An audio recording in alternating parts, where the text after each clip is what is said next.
Wisconsin Governor Jim Doyle works with lawmakers to close an almost $7 billion budget gap. Cuts are being made to state programs, including funding for schools.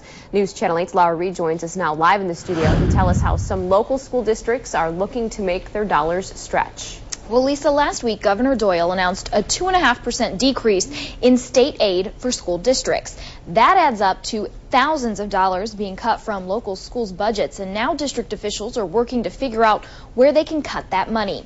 Area superintendents say the tough part about making cuts is that they don't know the entire funding picture yet. The government could still cut more from the other forms of aid that they give the schools.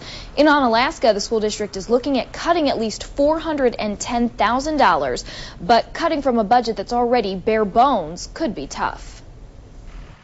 You go back to every single line item that you have and you begin to look at, is there anything there that can be cut even further than it's been cut before?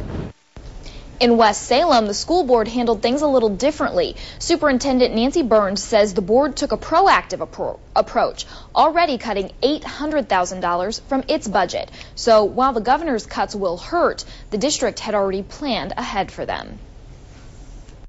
Board was very wise in taking a scenario where they would say, what would be the worst case? Well, we think we see a little worse than the worst case right now, but it's a manageable figure.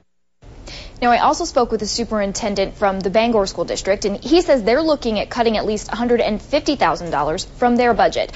One other thing to consider for these districts, most of them have passed their layoff deadlines, meaning that they cannot cut staff because of contractual obligations. All right, thank you, Laura. The 2.5% funding cut applies to every school district in the state.